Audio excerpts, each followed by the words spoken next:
Guys यहाँ मेरो कन्नुजी बसिरहेको छ। राधे राधे कन्नुजी। नुहाइ धुवाइ गरेर चिटिक्क भएर बसिरहेछ नयाँ लुगा लगाएर हो कन्नुजी। अब चाहिँ गाइस यहाँ प्रणवीले भाइलाई खाना खिलाउँदैछ कन्नुजीलाई। कन्नुजीको चाहिँ यहाँ के छ भन्ने भोकमा आज रोटी छ अन्त आलु भाजी छ। यहाँ चाहिँ दुध छ कन्नुजीको।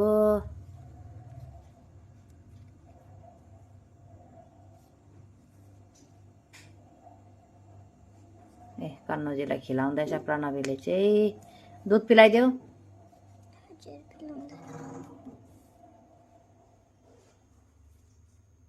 आरामले कपडा नभिजाइदिनु है।